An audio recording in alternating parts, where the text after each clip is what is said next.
Este acto, que es el más importante formalmente de los que organizamos dentro del Instituto, queríamos buscar un tema que entrañara una visión y una importante en el tema de los impactos en los ciudadanos, ¿no? No queremos dedicar los actos estos científicos exclusivamente a actos específicamente sanitarios, que son importantes, pero yo creo que hay otros desarrollos, otros ámbitos que afectan evidentemente al ámbito sanitario, pero que a lo mejor se tratan desde otra perspectiva. Y en este sentido, pensamos que había que tratar un tema fundamental, he dicho, para la vida de los ciudadanos. Y esto, evidentemente, pasa por el estado del bienestar. El estado del bienestar, y en una situación que está sometido a un estrés importantísimo después de la pandemia del COVID, y por otro lado a este estrés que ha sometido el estado de bienestar pues se une la crisis económica derivada de la situación energética provocada por la guerra de Ucrania, ¿no? Todas estas situaciones están gravitando y están poniendo en riesgo la supervivencia de lo que es el estado de bienestar. Entonces, para tratar este tema, un tema que tiene una relevancia, entendemos, importantísima, porque son pilares fundamentales del bienestar social, pues teníamos que contar con un experto máximo en esta materia, ¿no? Y aquí, en la Comunidad Valenciana, tenemos un gran experto en esta materia, que es el profesor Francisco Pérez García, catedrático de Análisis Económico de la Universidad de Valencia desde 1986 hasta el año 2020, que es también el director de investigación del prestigioso Instituto Valenciano de Investigaciones Económicas, el IBIE, y ahora profesor emérito también de la Universidad de Valencia desde el año 20. No quiero extenderme en su currículum, porque es un currículum extensísimo, pero, hombre, no está de más reseñar que tiene más de 87 publicaciones de libros publicados, más de 200 colaboraciones en capítulos de otros libros, centenares de artículos en revistas nacionales e internacionales, un sinfín también de proyectos de investigación en los que ha estado y está involucrado. Pero sobre todo había un elemento que creíamos que era clave, y es que, como he dicho, es un experto en finanzas públicas. Y esta experiencia es lo que mejor puede aportarnos esos contenidos sobre lo que es el estado de bienestar, lo que va a ser el estado de bienestar en el siglo XXI. Yo creo que sin más procedemos ya a la parte final de este acto conmemorativo, que es la conferencia del profesor Francisco Pérez. Sin más, si les parece. Muchas gracias.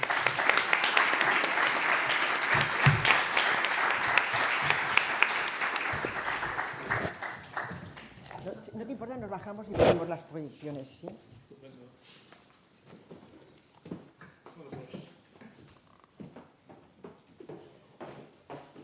Buenas tardes a todos. Muchas gracias, Presidenta, por la presentación y por la invitación.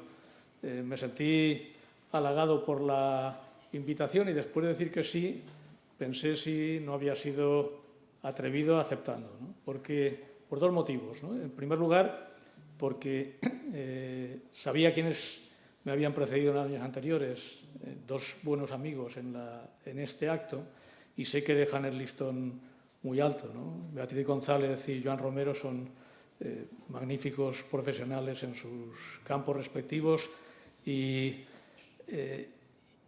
pero había una segunda razón, y es que acepté hablar del futuro del estado de bienestar, ¿no? Y esto, tratándose de un economista, con la reputación que tenemos nosotros a la hora de pronosticar nada, no deja de ser muy atrevido, ¿no? De manera que confieso ante ustedes ya el fracaso y intentaré ser lo más prudente posible en los pronósticos, no, porque no los voy a hacer, ¿no? Pero al menos en presentar algo parecido a eso que ahora se llama escenarios y que es una técnica menos comprometida a la hora de hablar sobre lo que puede pasar, ¿no? Puede pasar cualquier cosa, ¿no?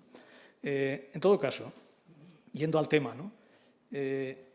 Quisiera hacer, en primer lugar, un apunte de cuál podría ser el guión de la presentación, ¿no? Me gustaría hablar, en primer lugar, del papel del estado de bienestar en el siglo XX para destacar cuál es su propósito, su misión, sus pilares, su dimensión. En segundo lugar, quisiera hablar del la situación del estado de bienestar en las primeras décadas del siglo XX, porque ha habido tensiones muy importantes en el mismo, como apuntaba la presidenta en su intervención, en buena parte asociadas a las crisis económicas que estamos padeciendo y de otro tipo, pero no solo. Y por último ya no tengo más remedio que hablar algo del futuro. Entonces haré unos apuntes sobre cuáles son los grandes retos, intentando transmitir un mensaje, y es que sin reformas las amenazas son mayores y las reformas no son fáciles, ¿no? Y lo haré, lo que puedo decir, lo haré desde la perspectiva de un economista, que es lo que soy, y eso quiere decir dos cosas. En primer lugar, que quiero referirme, y lo haré desde el principio, al significado social y la relevancia económica, la enorme dimensión económica del estado de bienestar. Y esto tiene consecuencias. En segundo lugar, influirá mi condición de economista en dos coordenadas básicas del análisis que realizaré. La primera es que los economistas, lo decía George Stigler, Premio Nobel de Economía de los primeros en los años 70, debemos intentar ser aritméticos políticos bien entrenados. Es decir, debemos hacer las cuentas sobre cuestiones de las cuales a veces se habla en poesía, ¿no? Pero hay que trasladarlo, hay que ver cuál es la prosa e incluso los números que hay detrás de esos planteamientos, ¿no? Y, en segundo lugar, pues algo que aprendemos pronto en la facultad es que nada es gratis, que todo tiene un coste, si no financiero, sí de oportunidad. Es decir, hay recursos escasos y de su utilización entre usos alternativos depende que el resultado merezca más o menos la pena, ¿no? Y esto pues lo voy a enfatizar muchas veces a lo largo de mi presentación. Y por si acaso el tiempo se me echará encima, pues anticiparé tres principales ideas que quisiera presentarles, ¿no?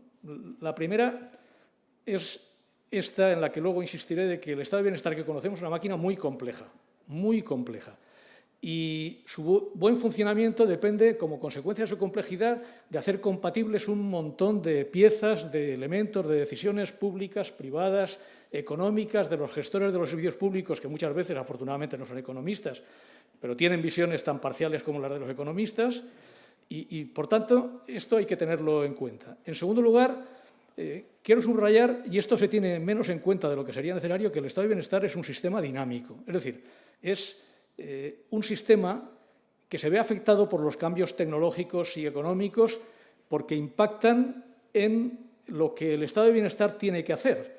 De manera que si los cambios no se tienen en cuenta y los desequilibrios que se producen no se corrigen, entonces van a más. Y algunas de esas cosas las observamos. Y, en tercer lugar, que el futuro del estado de bienestar depende de su buen gobierno. Es decir, depende de cómo se hagan las cosas, con cuánta prudencia, con cuánta eficacia, con cuánta efectividad. Si no está nutrido de estas características típicas del buen gobierno, entonces su función como instrumento permanente de pacto social y de previsión individual, porque me parece importante subrayar también esta cuestión, en los que ha asentado su relevancia, sus resultados son más pobres.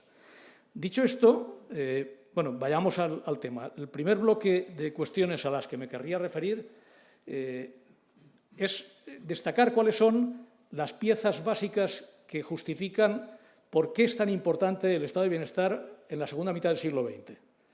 El estado de bienestar es un pacto social. Es un pacto social que tiene dos orígenes que son distintos pero que son complementarios. En primer lugar, es una expresión de solidaridad. Podríamos decir que esta es la aproximación que podríamos llamar la motivación altruista de por qué existe el estado de bienestar, ¿no? Es una expresión de solidaridad que refleja entender que vivir en sociedad debe hacerse desde la perspectiva de que la situación de los otros también importa. ¿Por qué? Pues porque esa es la forma de crear las condiciones para acceder a una vida digna y participar en las oportunidades del desarrollo. El estado de bienestar es una realidad que es más brillante en los estados más desarrollados, en las sociedades más desarrolladas. Y en las menos desarrolladas existe como aspiración y como proceso de construcción más que como una realidad potente, ¿no? Pero también el estado de bienestar es una estrategia para combatir el malestar social y la inestabilidad política y económica de su nacimiento y después a lo largo de su vida. Esta es una perspectiva que podríamos decir más egoísta, es decir, se hace por interés, se construye por interés el estado de bienestar, porque aporta esa posibilidad de reducir las tensiones a través del reconocimiento de que la situación de los otros importa, que era la primera de las motivaciones. Y tiene dos objetivos centrales, los dos muy importantes. El primero es la cobertura de riesgos que nos afectan a todos, a los pobres, a los ricos, a los jóvenes y a los mayores, con diferente intensidad a lo largo de nuestras vidas, pero todos estamos expuestos a los riesgos asociados a la orfandad, al desempleo, a la salud, a la falta de salud, mejor, a la jubilación y la pérdida, por tanto, de oportunidades de obtener ingresos del trabajo.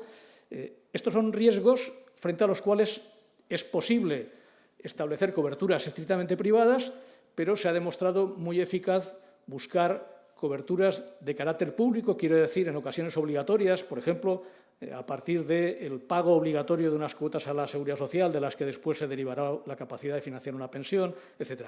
Pero hay una segunda pata fundamental del estado de bienestar, que es la redistribución de los recursos, es decir, el combate a la exclusión social, a las consecuencias de la desigualdad, a la forma de desigualdad más extrema que llamamos pobreza, y cómo, a través de mecanismos a los que luego me referiré, tanto de carácter monetario, transferencias monetarias, como de servicios públicos, sanitarios, educativos, etcétera, de acceso gratuito, financiados con impuestos.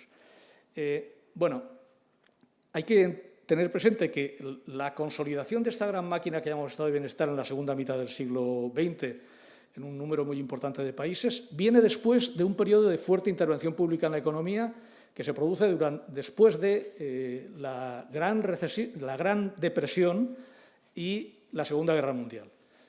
Ya había piezas antes en algunos países, en otros apenas, pero forma parte de una forma de entender que el funcionamiento de las economías y también de las sociedades es mejor cuando se produce mediante una combinación de centros de decisión privados y públicos, economías que en realidad son mixtas y sociedades donde se acepta la intervención pública en base a objetivos validados colectivamente, muchas veces a través de sistemas de elección en las democracias occidentales.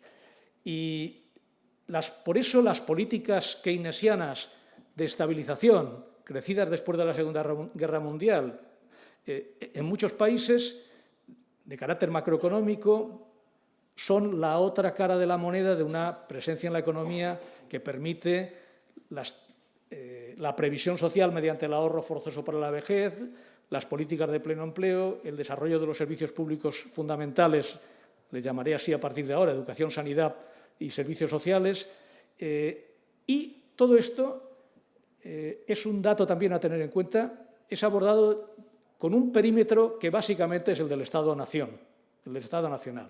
Estos compromisos de solidaridad se desarrollan y los tenemos muy arraigados con nuestros connacionales y muchísimo menos desarrollados fuera de las fronteras de nuestros países, donde no hay menos desigualdad que dentro y donde no están corregidos los riesgos que dentro de nuestros países están abordados por los sistemas de bienestar. Y digo esto porque algunos de los retos que tenemos ante nosotros en estos momentos es la evidencia de que algunas de las formas de desigualdad y de los riesgos que sufrimos no tienen dimensión nacional, tienen dimensión supranacional. Bueno, me parece importante subrayar que el estado de bienestar del siglo XX es como decía antes, es una maquinaria formidable en la que destacaría tres grandes engranajes. Por una parte, es una economía generadora de renta y empleo. Sin esta base es muy difícil que los estados de bienestar funcionen. Por tanto, el estado de bienestar tiene que ser compatible con el buen funcionamiento de las economías. Por un lado, depende de él, pero por otro lado, debe facilitarlo, el buen funcionamiento de las economías. En primer lugar, lo puede facilitar desde el punto de vista que la reducción de las tensiones sociales ayuda al buen funcionamiento de la economía. Pero, por otra parte, también debe entender que las dimensiones, objetivos y gastos del estado de bienestar tienen que ser compatibles con el buen funcionamiento de la economía, y de eso quiero hablar bastante en los próximos minutos, ¿no?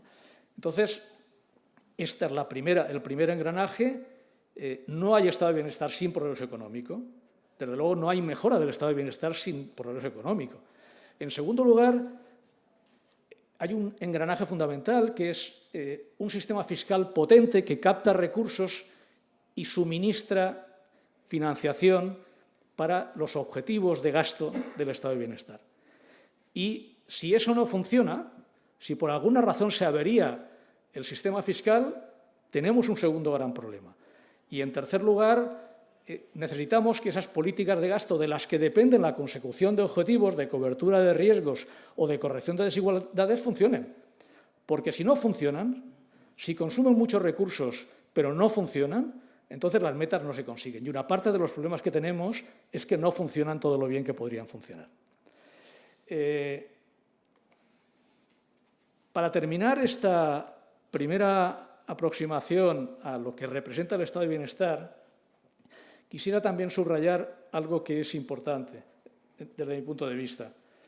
Es que las actuaciones del estado de bienestar se orientan, por un lado, a prevenir las causas de los riesgos. Por ejemplo, si el riesgo es que no tengamos recursos cuando seamos mayores, los incentivos al ahorro o el ahorro forzoso a través de cotizaciones sociales es un instrumento. Si lo mismo podríamos decir para la cobertura de la enfermedad. También se orientan a prevenir la desigualdad mediante medidas que llamamos predistributivas, por ejemplo, la igualdad de oportunidades educativas. Previene la aparición de desigualdades cuyo origen es las diferencias en el acceso a la educación, ¿no? Y también medidas redistributivas. Por ejemplo, una vez se han generado rentas, son muy desiguales, los que tienen más pagan más impuestos y los servicios los reciben por igual los que han pagado más impuestos, los que han pagado menos, y si hubiera alguien que no hubiera pagado nada, también. Por otro lado, el estado de bienestar es complejo porque actúa mediante intervenciones directas, ingresos y gastos públicos, y también mediante intervenciones normativas, regulando en qué condiciones pueden actuar los agentes privados. Por ejemplo, puede haber una actuación predistributiva de directa intervención pública, la educación pública, pero puede haber una intervención pública de carácter normativo que es el salario mínimo. Las empresas pagan un salario de acuerdo con una normativa, no lo paga el Estado, ¿no? O, por ejemplo, el ingreso mínimo vital es una intervención redistributiva directa del Estado, pero las indemnizaciones por despido son intervenciones que tienen efectos sobre los riesgos a cubrir en los que el sector privado actúa bajo una determinada normativa. ¿Por qué subrayo esto? Pues porque realmente a los objetivos del estado de bienestar se puede proponer actuaciones por vías muy diferentes. Y, en mi opinión, una perspectiva interesante es no ser excesivamente dogmático respecto de la eficacia de unas u otras. Vayamos a aquel viejo refrán, ¿no?, atribuido a los chinos, ¿no? Gato blanco o gato negro, lo importante es que cace ratones. Desde este punto de vista, lo que pasa es que lo que sí hay que reconocer es que eso no significa que la intervención, sea normativa, regulatoria, o sea directa mediante actuaciones públicas, no tiene una importancia muy grande. ¿Por qué? Porque sabemos que sin intervención pública hay menos prevención y hay menos igualdad. Esto lo sabemos. Esto no quiere decir que todas las intervenciones públicas proporcionen con la misma eficacia, con la misma efectividad, el grado de prevención que desearíamos alcanzar y el grado de igualdad que nos gustaría. ¿Por qué? Porque sin eficacia la intervención pública defrauda las expectativas y plantea otro problema al que luego me quiero referir. Para acabar esta parte introductoria, quisiera hacer dos apuntes ya referidos al caso español, para subrayar que el estado de bienestar en España se desarrolla tardíamente, en buena medida se desarrolla después de aprobada la Constitución del 78, aunque había piezas del mismo ya puestas sobre la mesa, puestas en la escena durante la dictadura, pero la creación de un estado de bienestar de corte europeo claramente es una creación de la democracia y lo refleja bien esta línea de arriba que muestra el aumento entre 1975 y 1993 del porcentaje de PIB que representa el gasto público y debajo de él, no tengo la serie completa por falta de información estadística, el enorme peso que tiene el estado de bienestar dentro del gasto público total. Y la imagen de abajo lo que muestra es la trayectoria en cifras absolutas, tomando como base 100 el año 95, el periodo para el que tenemos datos adecuados, del gasto público en estado de bienestar con un crecimiento espectacular hasta que llega la gran recesión, hasta el fin del boom inmobiliario, y después un estancamiento y de nuevo una recuperación, y en términos per cápita, el crecimiento indiscutible del gasto público en estado de bienestar per cápita y después el fuerte estancamiento, con incluso un retroceso importante que se produce durante los años de la gran recesión y que repunta con fuerza ya hasta el año 20.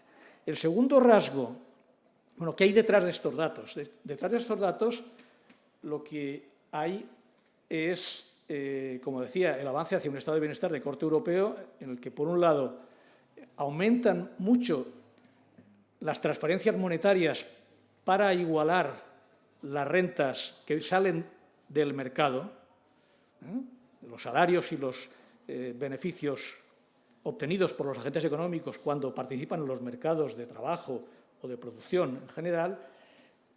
En segundo lugar, que estoy hablando de pensiones, de desempleo, etcétera, aumenta mucho la financiación pública de los servicios públicos fundamentales, educación, sanidad, servicios sociales, y además una tercera característica es que esta parte de los servicios públicos fundamentales se lleva a cabo mediante producción mayoritariamente pública, pero con una presencia de lo privado por diferentes vías también muy notable. Por tanto, en ocasiones algunos tienen en la cabeza una dicotomía público-privado en materia de estado de bienestar que no responde a la realidad. Les daré un dato.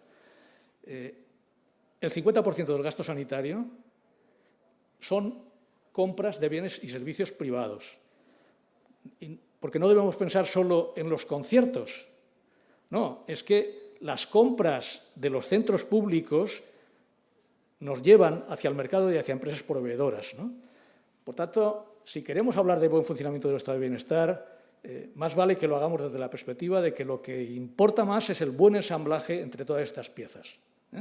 Que la parte pública funcione muy bien, pero que las compras públicas funcionen también muy bien.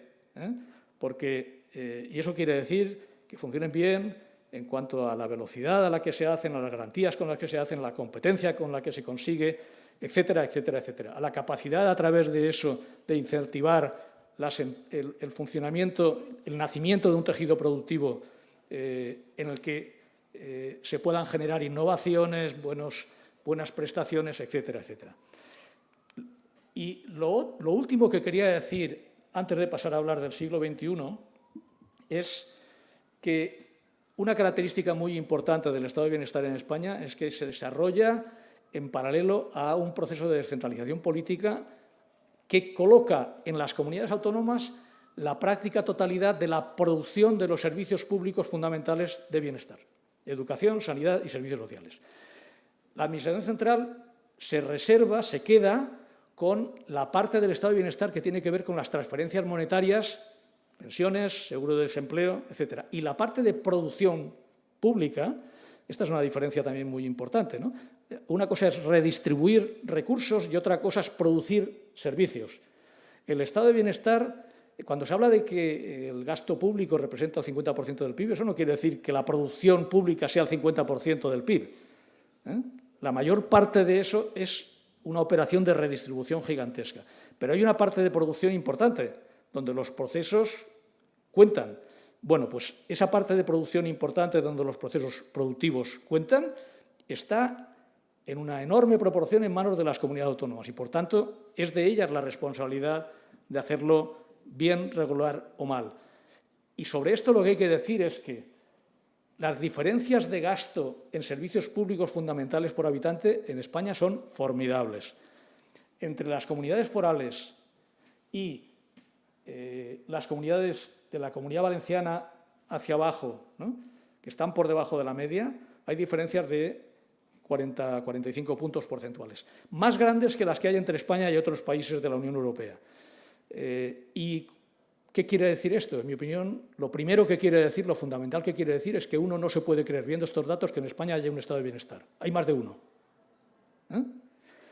Lo segundo que quiere decir, por tanto, la voluntad constitucional de hacer compatible la descentralización con la igualdad de oportunidades en el acceso a los servicios en todo el territorio no se cumple. Lo siguiente que quiere decir es que el origen de esto está en el punto de partida, porque el Estado centralista no ofrecía los mismos servicios en todo el territorio, aunque estuviera centralizado. Además de descentralizado, era opaco porque era una dictadura. Pero lo que sí es responsabilidad de lo que ha venido después es que no se ha corregido el problema. Y lo último que quiero decir antes de pasar al gráfico siguiente es que quiero llamar la atención sobre dónde está la Comunidad Valenciana. La Comunidad Valenciana está aquí, al lado de la media. Luego advertiré que en financiación estamos claramente por debajo de la media. Por tanto, está en la media porque financia más que otras comunidades su nivel de gasto con déficit. ¿De acuerdo? Primera observación. Segunda observación.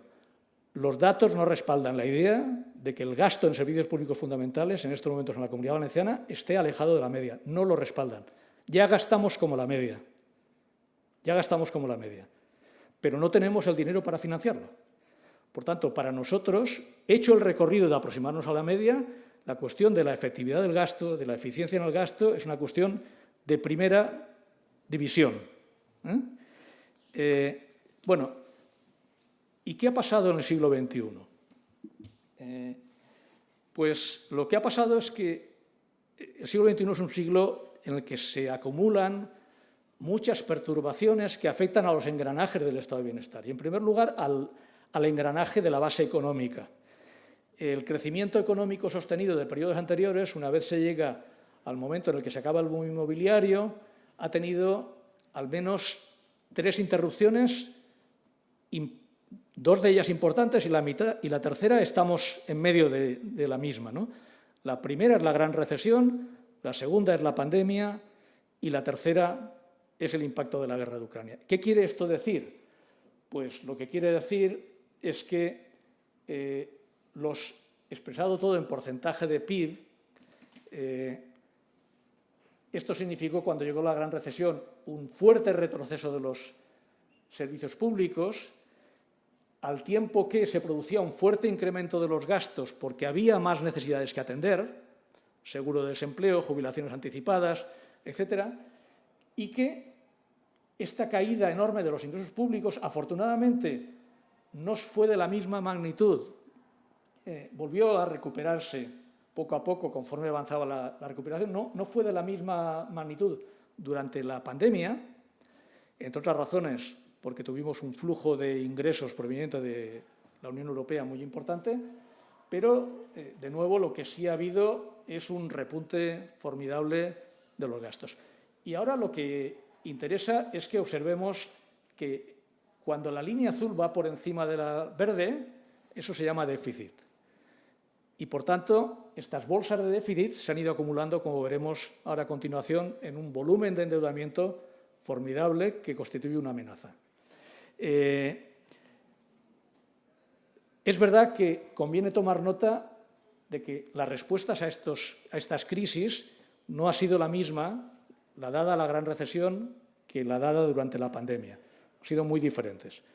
En la gran recesión, la respuesta fue de ajuste fundamentalmente, Eso tuvo consecuencias en muchas direcciones, también en el gasto público, en los servicios públicos fundamentales, y las consecuencias demostradas muy negativas que eso tuvo se han intentado corregir con una visión diferente de los problemas. Por eso se puede decir que es verdad que la perspectiva keynesiana de que el gasto actúe de manera compensatoria ahora ha actuado, pero esto no ha estado libre de consecuencias. Se ha gastado mediante unas facilidades de financiación enormes del Banco Central Europeo y de otros bancos centrales, y cuando se ha encendido la chispa de la subida de los precios, por otra razón, ahora en la recuperación de la pandemia, cuando se intentaba recuperar la actividad, y ahora como consecuencia de las tensiones en los mercados de la energía asociados a la guerra, pues con esas circunstancias ha vuelto la inflación y tenemos ahora el tercer tipo de crisis a las que luego me referiré. Pero miren, aquí está la imagen del endeudamiento, ¿no? En cuánto representa el endeudamiento en porcentaje del PIB.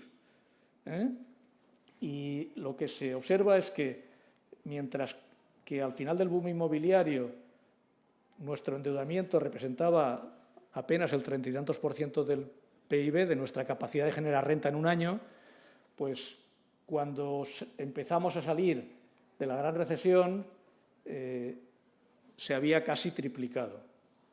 ¿Y esto por qué debe preocuparnos? Pues porque nadie tiene la obligación de prestarnos.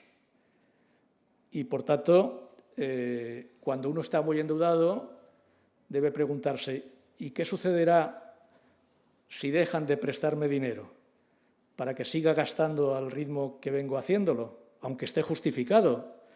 Pues lo que sucederá es que entonces no tendré recursos y no podré gastar. Y eso se llama ajustes sobrevenidos de manera no anticipada.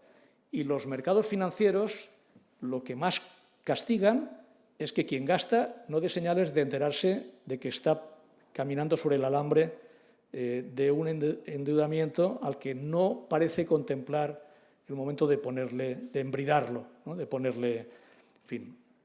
Y además es muy peligroso que esto suceda porque se produce lo que llamamos un efecto bola de nieve, ¿no? Puede suceder que si yo estoy muy endeudado, entonces me prestan cada vez, pero como soy un cliente de riesgo, a un tipo de interés más elevado. Pero entonces necesito endeudarme solo para pagar los intereses, pero ya no puedo utilizar el endeudamiento para gastar más en lo que verdaderamente me interesa, que no es pagar intereses, sino hacer cosas. Entonces, bueno, esta es una amenaza, ¿no? Y también interesa extraer de la evidencia disponible un par de mensajes más sobre, en estas circunstancias, cómo se han protegido las distintas funciones del estado de bienestar.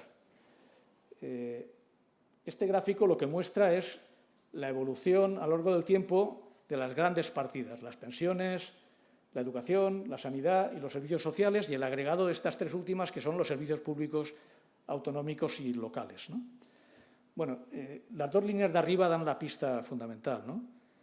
El gasto en pensiones ha crecido sin parar y la línea amarilla, después de la llegada de la crisis financiera, flexionó hacia abajo y solo en 2019 recuperó el nivel de 2009.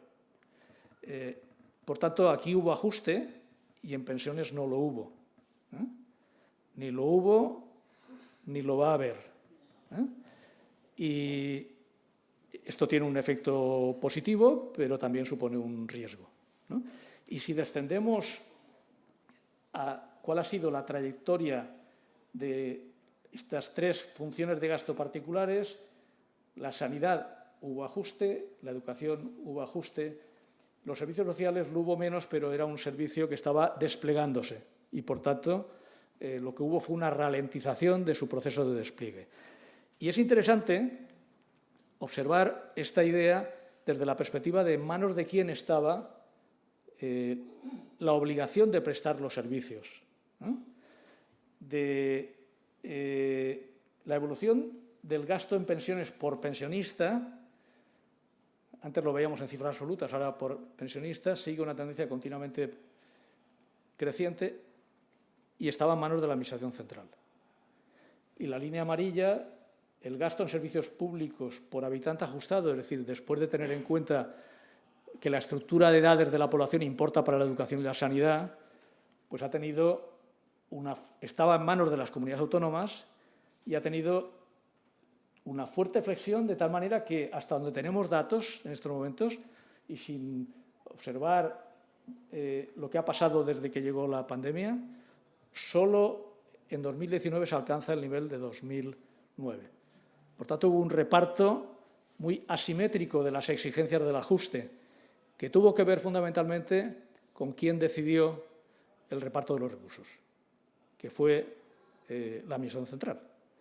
La Administración Central, en la parte en la que se jugaba su principal responsabilidad en materia de estado de bienestar, que fue las pensiones, protegió esa función, lo cual, ya he dicho antes, tiene evidentes consecuencias positivas, pero no había por qué asumir que la educación, la sanidad o los servicios sociales eran menos prioritarios y conviene constatar cuál fue la trayectoria efectiva de ese gasto, y la trayectoria efectiva de ese gasto fue la que fue porque la de los ingresos disponibles fue la que fue.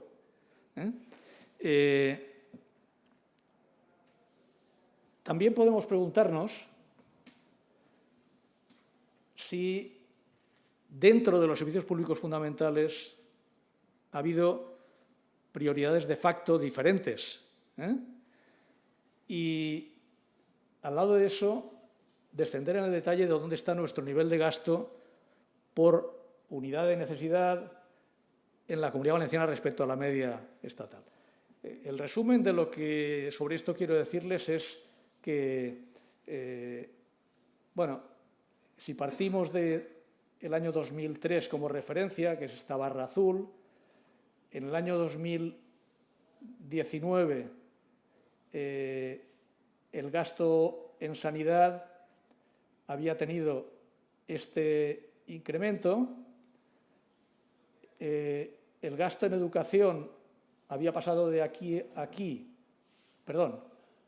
2009 igual a 100. Por tanto, desde el año 3 al año 9 se produce un incremento fuerte, un retroceso entre el 9 y el 19 como consecuencia de los ajustes y una recuperación en el 20. En educación, un avance también importante pero inferior y un retroceso también inferior. En protección social, como consecuencia del despliegue al que me refería, un avance muy grande. Y en el resto de funciones, es todo lo que no son servicios públicos fundamentales. El resto de funciones, ¿qué pasa? Pues que después de 2009 hay un retroceso y ahí estamos. Porque no queda dinero una vez se han cubierto los servicios públicos fundamentales en los que es más difícil mantener bajo presión un nivel de gasto contraído.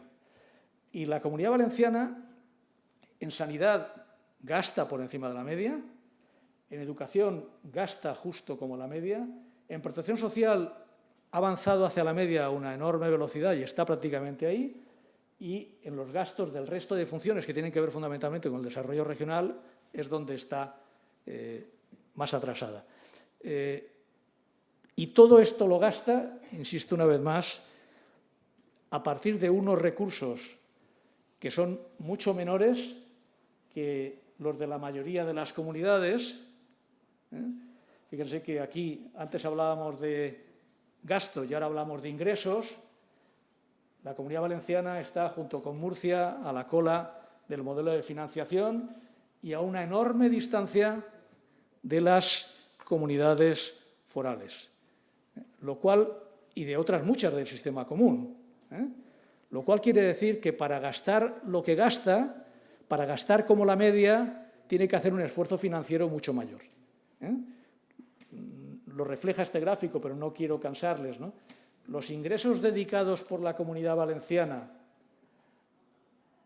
a gasto en servicios públicos fundamentales, el porcentaje de sus ingresos dedicados a servicios públicos fundamentales se sitúa por encima del 90%. y la media está en el 85%. Y hay comunidades que gastan como la media o por encima de ella consumiendo menos del 80%. El origen de esas diferencias está precisamente en las diferencias de financiación. Y como consecuencia de esas diferencias de financiación, si la Comunidad Valenciana tuviera, gastando lo que gasta, tuviera los ingresos que tiene Galicia, pues su deuda sería como la de Galicia. Se ve en este gráfico. Miren, esta es la evolución de la deuda real de la Comunidad Valenciana, la línea amarilla o verde continua. Y la línea de puntos sería la evolución de la deuda de la Comunidad Valenciana si gastando lo que gasta tuviera los ingresos de Galicia. La línea azul continua es la evolución de la deuda de Galicia. Y la línea azul de puntos es cuál sería la deuda de Galicia si gastando lo que gasta tuviera los ingresos de la Comunidad Valenciana. Por tanto, el caso valenciano es paradigmático. ¿Por qué está tan endeudada?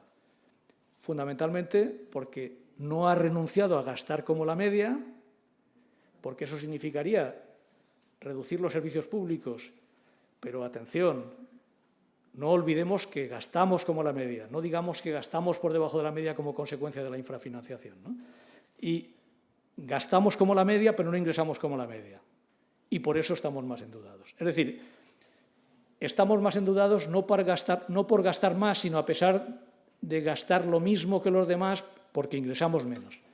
Y bueno, aquí a la derecha está un ejercicio entre Cataluña y el País Vasco. O sea, si Cataluña tuviera los ingresos del País Vasco, alguno pensará que se me ha olvidado poner la línea de Cataluña, de cómo sería la deuda de Cataluña si los ingresos fueran los del País Vasco. No, no está porque no tendría deuda. No tendría deuda. Y el País Vasco, si tuviera los ingresos de Cataluña, gastando lo que gasta, iría por aquí su endeudamiento. Bueno, por tanto, ¿de cuántos estados de bienestar hablamos, no? La otra pregunta. Para seguir avanzando, porque yo creo que... Bueno, sí, me paso. Para seguir avanzando. ¿Qué ha pasado durante la pandemia, no? Algunas pinceladas. Luces y sombras del estado de bienestar durante la pandemia. En los años 20 y 21, el estado de bienestar, como decía antes la presidenta, ha estado sometido a un estrés muy intenso. Desde 3 perspectivas, concretemos esto. En primer lugar, su sostenibilidad financiera. ¿Por qué? Porque se produce una caída brusca de la actividad económica y de los ingresos fiscales y hay una necesidad de gastos extraordinarios muy importante. En segundo lugar, porque ganan en relevancia riesgos que no merecían mucha atención y que generan gastos. Un ejemplo es la propia pandemia, ¿no? y los recursos para salud pública. En un trabajo que terminamos hace poco, mirábamos cuál había sido la evolución del gasto en salud pública en España y cómo fue de los que más se resintió durante el periodo de la gran recesión. Solo superado por la inversión pública. La inversión pública bajó un 60%. De tal manera que ni siquiera se realizaban las inversiones de reposición. Claro, esto en el fondo también refleja hasta qué punto nuestra capacidad de gobernar el barco es limitada, ¿no? De anticipar los problemas. Pero, bueno, al lado de eso iban apareciendo otros problemas importantes que también pueden requerir actuaciones del estado de bienestar, como la aparición de una brecha digital como consecuencia del avance de las tecnologías en muchos ámbitos, ¿no? En la educación, por ejemplo, etcétera. Y, en tercer lugar, también se ha puesto de manifiesto en ese estrés que algunos servicios públicos han mostrado limitaciones y deficiencias. Por ejemplo, la mortalidad en las residencias, ¿no? Es decir, bueno, sabemos que ha habido un problema grave, ¿no? La presión hospitalaria desbordada, luego daré algún dato sobre esto, ¿no? la falta de experiencia en herramientas digitales en la educación. Muchos profesores descubrieron las posibilidades de esas tecnologías en las plataformas cuando ya no se podía salir de casa, pero estaban antes, y los equipamientos también. Bueno, es verdad que las respuestas han sido muy distintas. Ya lo decía antes, la política monetaria y fiscal ha facilitado los recursos financieros. La Unión Europea ha tenido una respuesta completamente diferente, apostando por unas políticas fiscales de apoyo a los Estados miembros muy importantes, que además ha sabido combinar con marcar direcciones de cambio estructural que estaban ahí y a las que no se atendía, como el cambio climático y la digitalización, para decir, gastemos dinero en la recuperación, pero hagámoslo de manera que valga la pena, ¿no? Y además eso ha tenido una relevancia de apuntar posibilidades de abordar problemas que tienen que ver con el bienestar desde una perspectiva supranacional, de romper el perímetro estrictamente nacional del estado de bienestar. También ha sido una buena noticia que el reparto de recursos entre niveles de gobierno en España ha sido bastante más equilibrado. En todo caso, las comunidades autónomas han recibido muchos recursos. Muchos recursos. En todo caso, se podría uno plantear si no han recibido tantos recursos que, en algunos casos, no han asimilado que no basta con gastar, que hay que gastar bien, ¿no? Y que los recursos salen de algún sitio. De manera que ahora nos enfrentamos a, es posible, ¿no?, a dudas sobre si la trayectoria fiscal que estamos siguiendo es sostenible. Pero no hemos tenido prácticamente tiempo porque antes de empezar a discutir a fondo de estas cosas ha llegado una tercera perturbación, que es la crisis actual. En todo caso, un ejemplo de los cambios que se han producido en la forma de abordar los problemas para mejor es lo que ha pasado con la cobertura al desempleo y el mecanismo de los ERTEs. España, durante la gran recesión, en la crisis financiera de 2008, se diferenció de la Unión Europea en el que la evolución de la ocupación fue muchísimo peor y la recuperación de la ocupación fue muchísimo más lenta. De tal manera que estos son trimestres que 36 trimestres después todavía estábamos muy alejados de los niveles de recuperación completa que la Unión Europea había conseguido. En cambio, lo que ha pasado ahora es, bueno, hubo que parar la actividad y las cosas fueron rápidamente mal durante la pandemia, pero el mecanismo de los ERTEs permitió que en lugar de alcanzar una tasa de paro del 36%, la tasa de paro oficial solo aumentó hasta el 16%. Es verdad que había muchos trabajadores que de facto no estaban trabajando, pero estaban vinculados a las empresas y eso permitió que la recuperación de la actividad fuera de la mano de la recuperación del empleo porque los trabajadores estaban en las empresas. Y en esto, además, es la diferencia muy importante, ¿no? Y, de hecho, padecimos más la caída de las horas trabajadas que Europa por nuestra especialización productiva, el turismo, etcétera, pero nuestra recuperación en ese terreno ha sido a la misma velocidad que la Unión Europea y después de 10 trimestres de comenzados los problemas estábamos al mismo nivel que en el año anterior.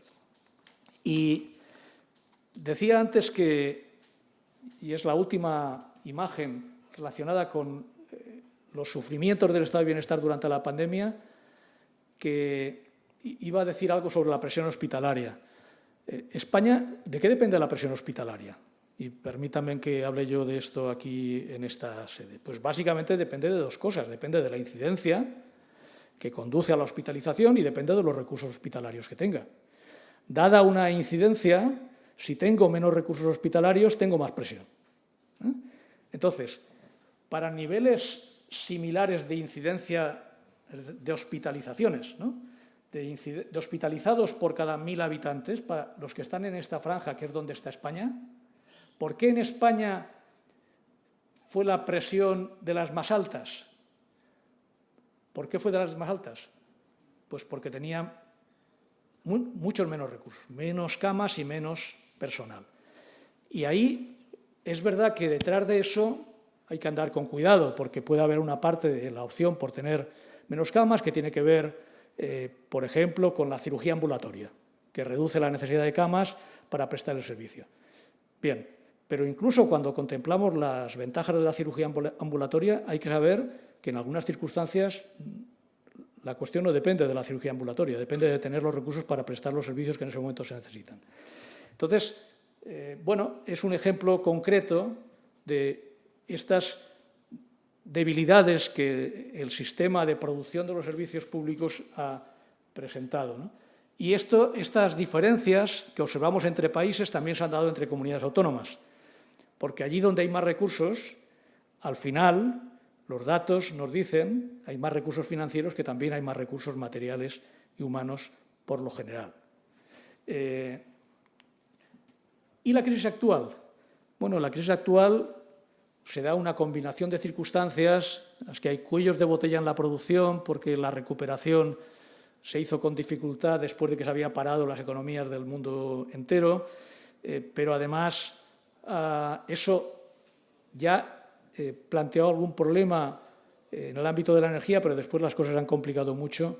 Del momento, las subidas de los precios de la energía ya habían comenzado antes de la guerra, con la recuperación de la actividad, pero se han acentuado muchísimo y le han dado un horizonte de duración muy preocupante. Y además, asociado a esos aumentos de los precios de la energía, ha habido un rebrote inflacionista muy potente del que no teníamos noticia desde la década de los 80 y que para muchos ha sido, no para los más mayores nos acordamos porque contratamos nuestro primer crédito hipotecario al 14% y lo contratamos al 14% porque la inflación era muy elevada, pero para algunos ha sido una novedad. ¿Por qué?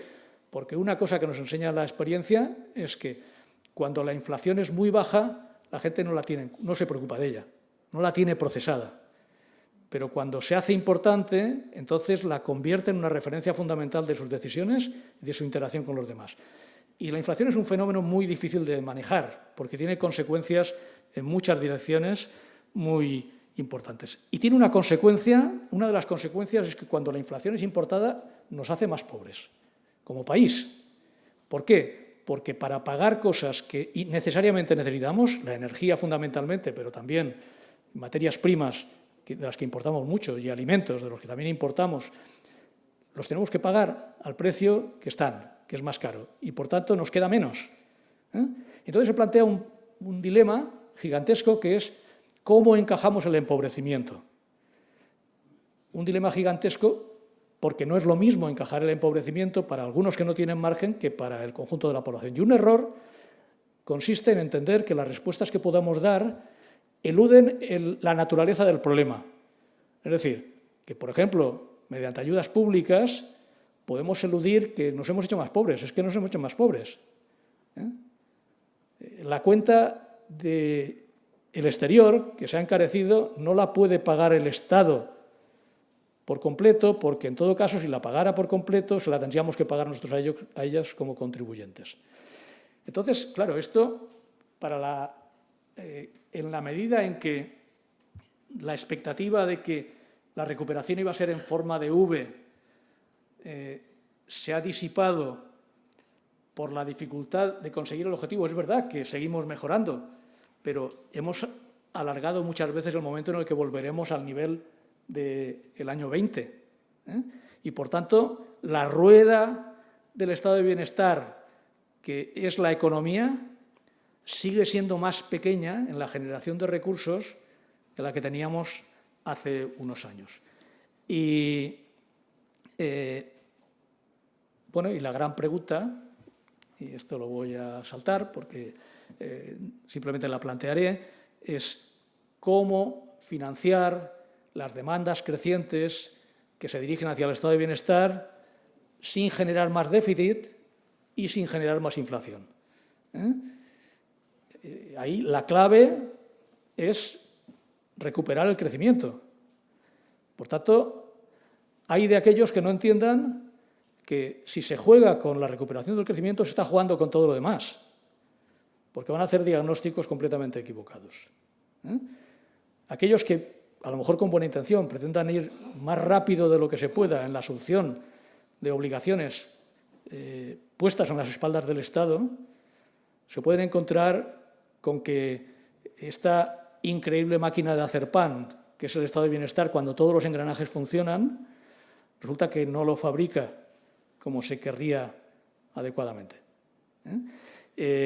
Claro, alrededor de eso entonces aparecen muchos problemas, ¿no? ¿Cómo generar más recursos? Aumentar la presión fiscal, ¿no? Y esto que a veces se convierte en un eslogan, que pagan los ricos, ¿no? Bueno, conviene ir a los detalles, ¿no?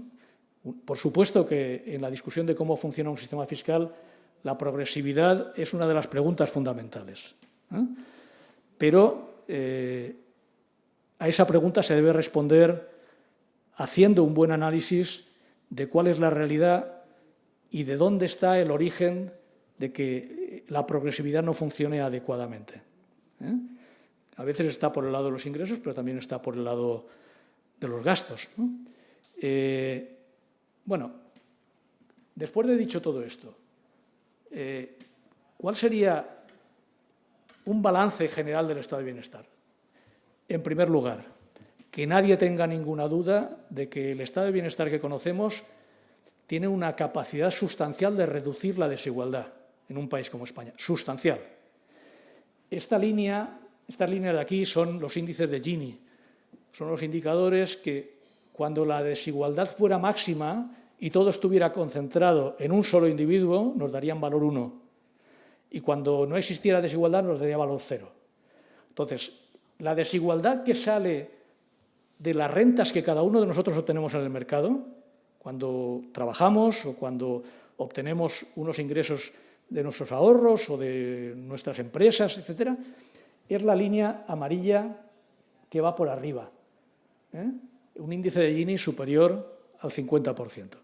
Sobre esa desigualdad operan varias piezas del estado de bienestar. La primera es que se pagan impuestos. Entonces, se pagan impuestos y se reciben transferencias monetarias, seguro de desempleo, pensiones, etcétera. Eso se llama la renta disponible.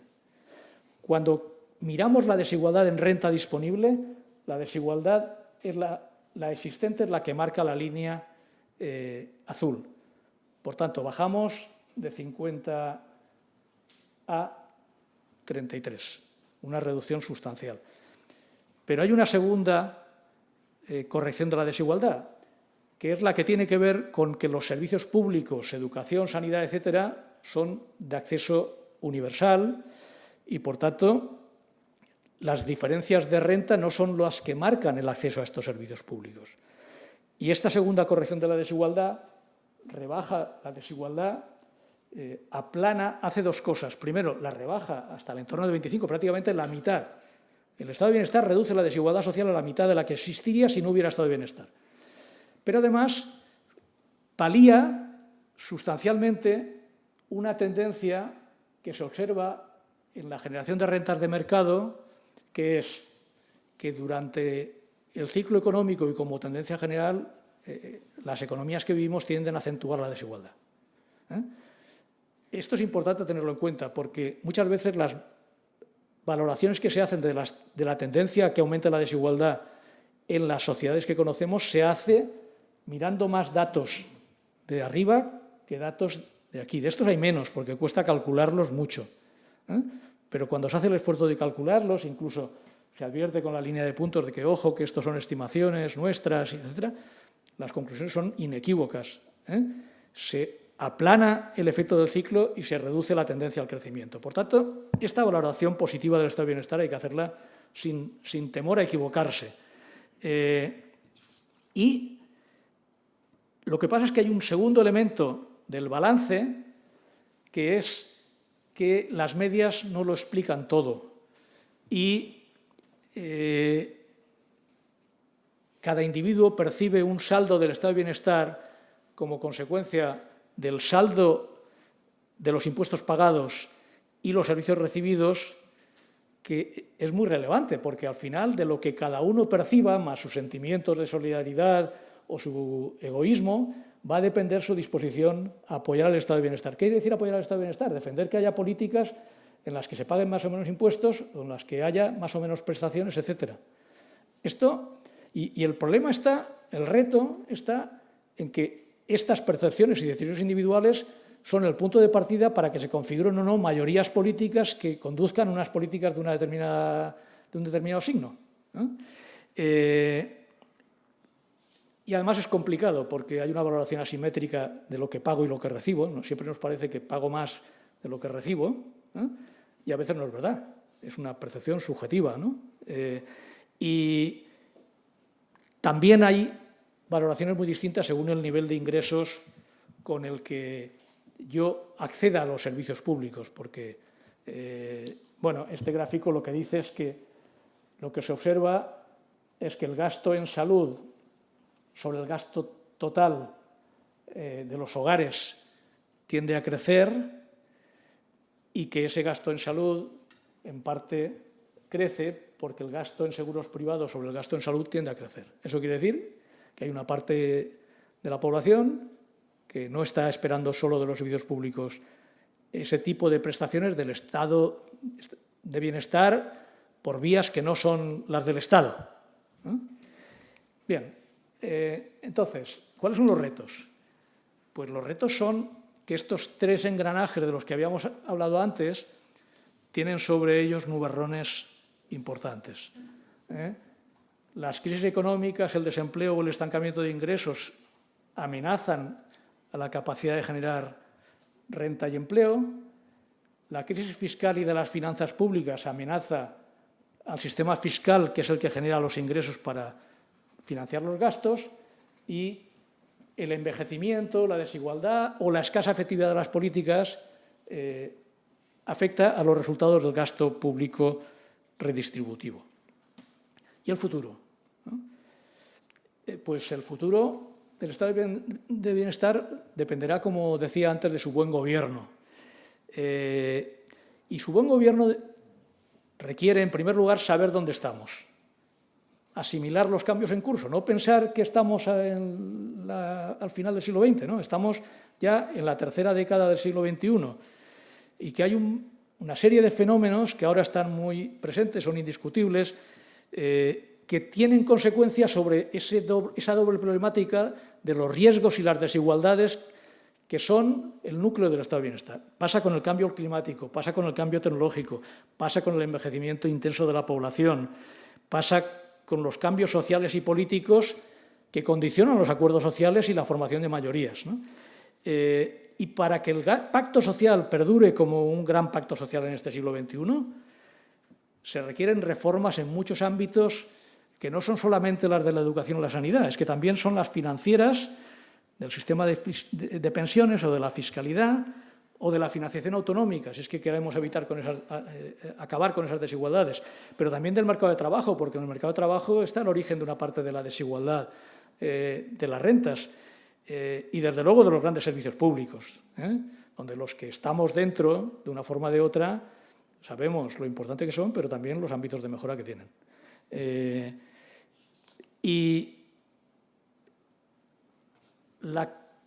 Al final, el futuro del estado de bienestar va a depender de la calidad de los ajustes en esos engranajes que lo hacen funcionar, ¿no? Y quiero destacar 4, ¿no? En primer lugar, conseguir que el crecimiento económico sea duradero y las finanzas públicas sigan una trayectoria sostenida, sostenible. Desde este punto de vista hay una amenaza. La tendencia incontrolada del gasto amenaza a medio plazo la viabilidad del estado de bienestar. Los defensores del estado de bienestar tenemos la obligación de tener esto en cuenta. La segunda idea es que la calidad del funcionamiento del estado de bienestar va a depender de una adecuada revisión de las prioridades, porque los tiempos cambian, porque las cosas no son igual y, por tanto, las prioridades no tienen por qué ser las mismas. Los cambios en los riesgos y en las desigualdades a combatir son frecuentes, pero hay dificultades de adaptación de las estructuras del estado de bienestar que ahora muchas veces ya están muy consolidadas. Pero si no se tiene esa capacidad de empujar las estructuras, entonces los riesgos de que no cumpla sus funciones y que esté amenazado serán mayores. En tercer lugar, depende de la efectividad de los servicios públicos. ¿Por qué? Pues en primer lugar porque la pobreza de resultados limita la confianza en el estado de bienestar, y esto es clave, porque sin esa confianza en el estado de bienestar, en que merece la pena, no se formarán las mayorías sociales y políticas como para hacerlo bien. Desde este punto de vista, las clases medias son una referencia muy importante. Y es verdad que las clases medias no son los sujetos de los problemas a los que les afecta la pobreza, pero tienen que ser cómplices de los objetivos del estado de bienestar para que éste se sostenga con las dimensiones actuales. Y en cuarto lugar, la equidad en el acceso a los servicios, porque la inequidad cuestiona la igualdad de oportunidades y sabemos que hay inequidades. Cuando uno mira los resultados educativos, sabe que, aunque la educación sea gratuita a partir de los 3 años en oferta pública, la probabilidad de que un niño o un joven alcance los estudios universitarios depende de las condiciones socioeconómicas de su entorno, y sigue dependiendo. Es verdad que una parte de los provenientes de esos entornos suben al ascensor social y llegan al mismo punto de destino al que llegan los de entornos favorables, pero no sucede con la misma frecuencia. Y a estas cosas hay que llamarlas por su nombre y mirarlas a la cara, ¿no? Y acabo. El futuro del estado de bienestar no está escrito, ¿no? Pero para escribirlo de una forma o de otra necesitamos reforzar las fortalezas que las tiene y combatir las debilidades que también existen, ¿no? ¿Cómo? Pues impulsando reformas en lugar de aplazarlas. Este país tiende a la procrastinación con demasiada frecuencia, ¿no? Venga usted mañana y hablaremos de la financiación autonómica, de la reforma fiscal, etcétera, etcétera, ¿no? Y eso sucede porque requieren esfuerzos y compromisos, ¿no?, que se llevan muy poco en los tiempos más recientes, ¿no? Pero subir la pendiente de que todas estas piezas de las que depende el estado de bienestar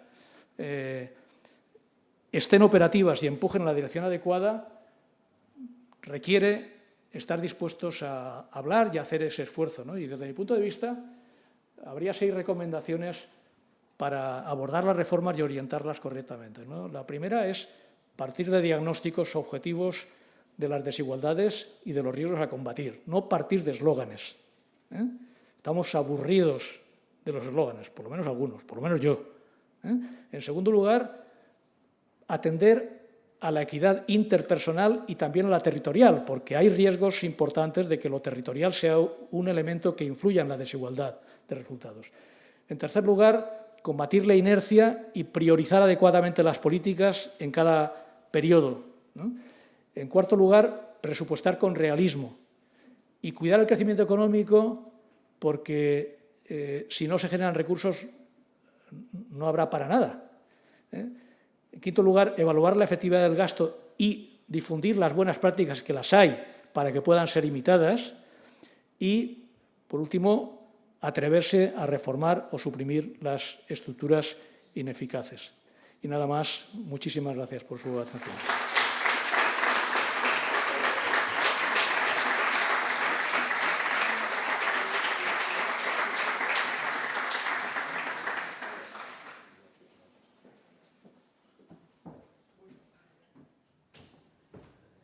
Muchas gracias por la magnífica intervención. Yo creo que ha clarificado muchos aspectos, ¿no?, sobre el estado de bienestar y los riesgos a los que nos enfrentamos. Yo creo que ha completado una visión también de lo que son los aspectos sanitarios establecidos dentro de lo que son el estado de bienestar. No sé si hay alguna pregunta que se pueda suscitar, o que no es habitual que suelen haber preguntas, pero igual hay alguna pregunta que se quiere formular a lo largo de la exposición. Si es así, abrimos un turno de palabras, y si no tienen ninguna pregunta, porque todo les ha quedado suficientemente claro, pues concluimos el acto de la tarde. Creo que parece que no hay, habitualmente no hay preguntas, o sea que esto es un estado normal, absolutamente normal. Bueno, pues si no hay ninguna pregunta, yo sí que quiero agradecer... Sí, perdón, Hermes. Habla en voz alta, porque... Muchísimas gracias por la exposición que has hecho. Estábamos comentando, Pablo Morales y yo, que esto va para un curso. La verdad es que a mí personalmente me ha salido mal porque debería haber tomado apuntes. Ha sido muy, muy interesante. Y lo que has puesto muy difícil para los siguientes años. Vale que está bien que no hagas ningún pronóstico, pero vamos, con todos los elementos en base, la verdad es que parece difícil que en los años venideros, con toda la tensión que hay a todos los niveles, tengamos alguna perspectiva, ya no digo de mejorar, sino de no retroceder. Y me gustaría un poco que si la cosa estaría... No está.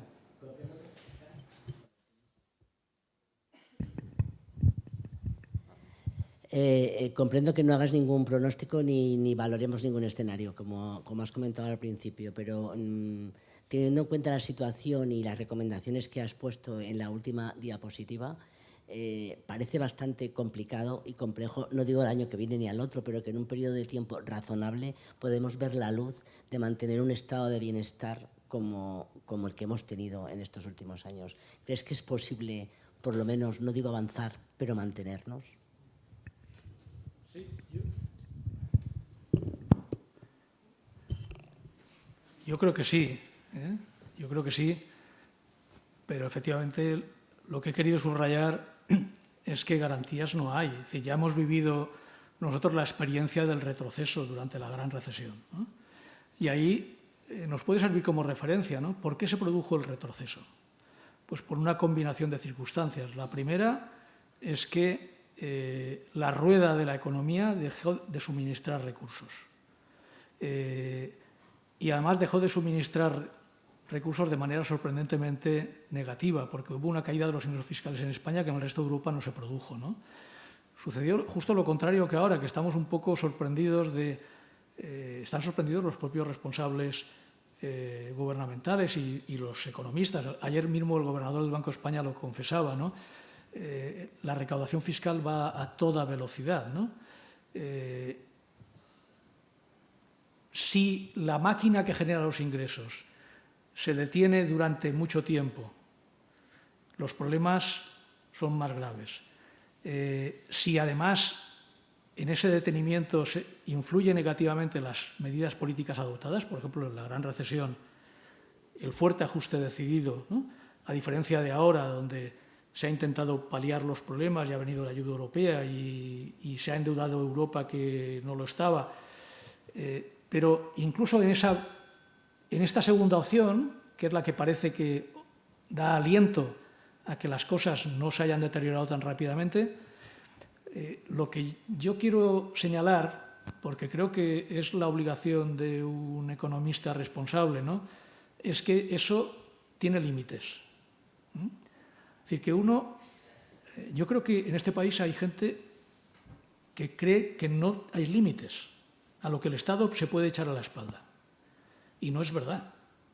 Y además eso puede cambiar de la noche a la mañana. En el momento en el que aquellos que permiten que tú gastes por encima de lo que ingresas, financiándote, decidan que no va más. Y entonces, ¿qué hay que hacer? Pues hay que intentar que la máquina de la generación de los recursos no se pare y se mueva cuanto antes, y hay que intentar que la asunción de compromisos se haga de manera responsable, sabiendo de dónde salen los recursos y que no son limitados, y hay que intentar, en tercer lugar, que puesto que los recursos son escasos, siempre, susceptibles de usos alternativos, siempre, es muy importante gastarlos bien. Entonces, ¿quiénes torpedean, en mi opinión, el futuro del estado de bienestar?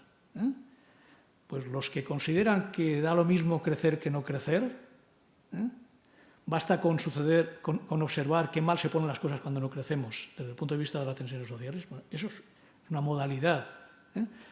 Los que creen que los recursos públicos se pueden conceder dándole así al dedo, y sin analizar de verdad cuáles son las posibilidades reales, y los que no se preocupan de que los recursos gastados ofrezcan los resultados necesarios para reafirmar la confianza en que merece la pena hacer esto. Y seguramente pues, cada uno de nosotros nos colocamos más próximos a veces por razones profesionales también, a unos u otros ámbitos, ¿no?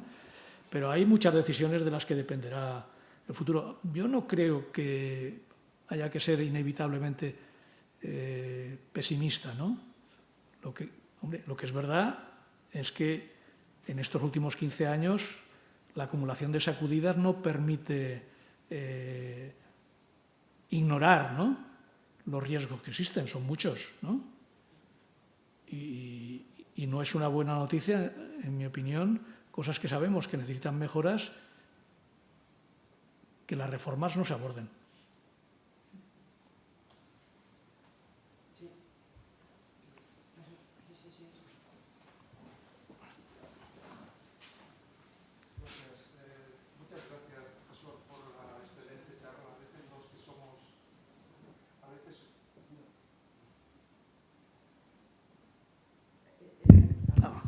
Muchas gracias, profesor, por la charla excelente. Nosotros que somos médicos y clínicos de la vida corriente, a veces nos cuesta entender estos datos, pero es muy importante para la toma de decisiones corrientes. En mi opinión, aparte de los datos reales, de cuadrar los números, es importante también cuál es la utilización de esos recursos, que eso ha sido quizás el punto quinto de la última recomendación, y probablemente de esa manera se puede mejorar también el estado de bienestar sin llegar a aumentar exclusivamente el recurso. Como dato, en el periodo de la Gran Depresión en España se analizó la tasa de mortalidad en el conjunto de España y se pudo documentar que desde el año 2008 la tasa de mortalidad global en España se redujo de manera significativa en el país, y se redujo especialmente en las poblaciones, en las personas más desfavorecidas. Se analizó por el tamaño de la casa o por el número de vehículos que tienen, y esto está publicado en Lancet, y se llegó a la conclusión que en una época de tanta limitación económica y de tanto sufrimiento, la salud de la población en buenos casos mejoró, y mejoró a pesar de ello, y bueno, pues quizás es un hecho que también hay que considerar. Gracias. No, me parece muy pertinente su comentario, porque yo creo que nuestro hábito de adoptar decisiones a la luz de la experiencia es más limitado de lo que debería, ¿no? Y de la evaluación de las políticas públicas mucho más, ¿no? Entonces,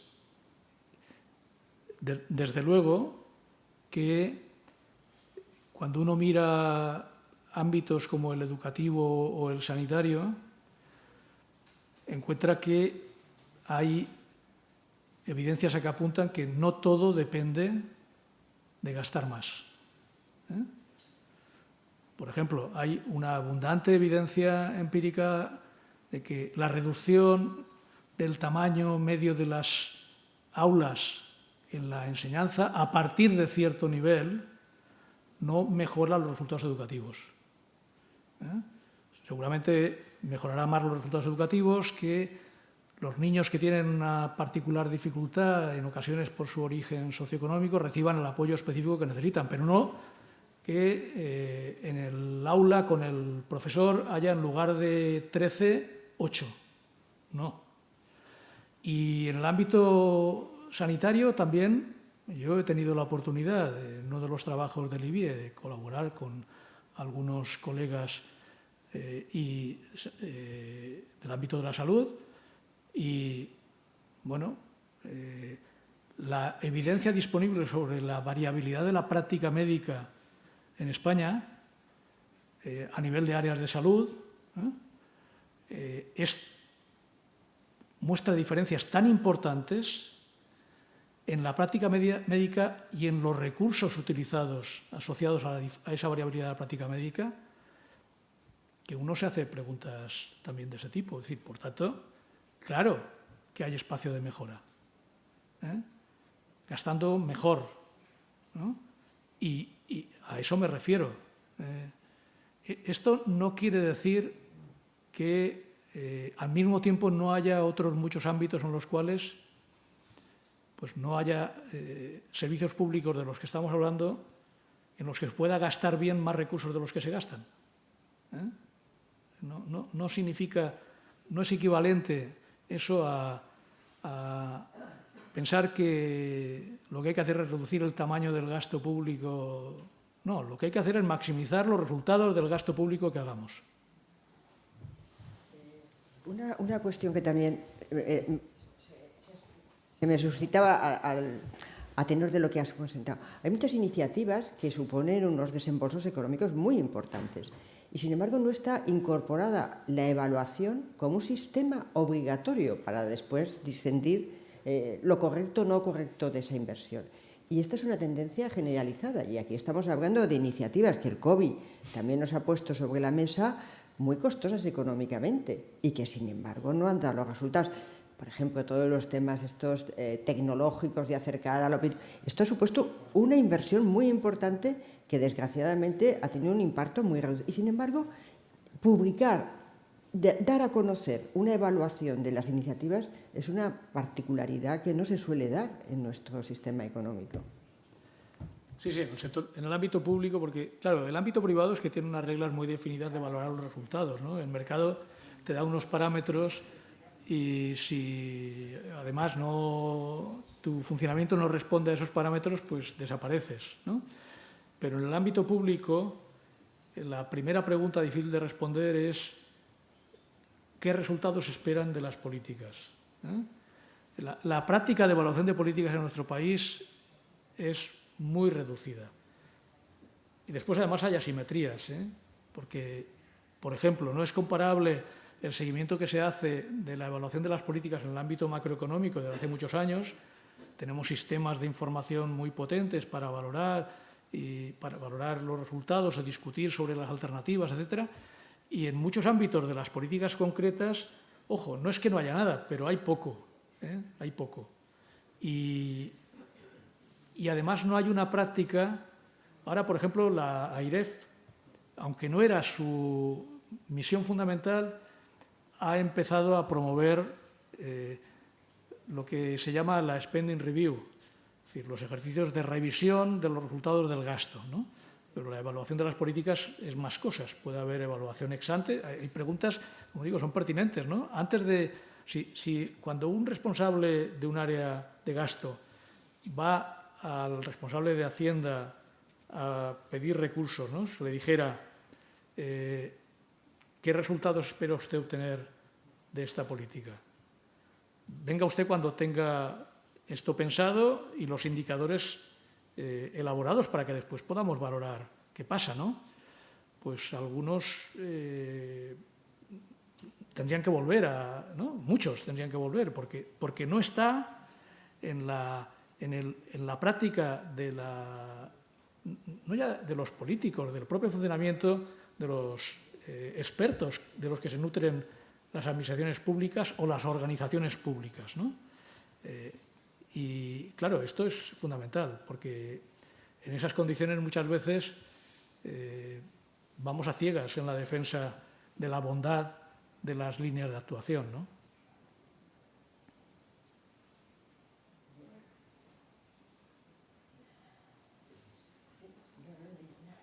¿Ya no hay ninguna pregunta más? Bueno, pues si es así y no hay ninguna pregunta más, quiero agradecer a todos por su asistencia a este acto, pero muy especialmente al conferenciante que este año hemos tenido en esta sesión conmemorativa del Instituto Médico Valenciano, porque yo creo que nos ha planteado unas dimensiones que a veces se nos pasan a los que somos los profesionales sanitarios y que teníamos que conocer también, porque forman parte de nuestras responsabilidades también en el quehacer del día a día.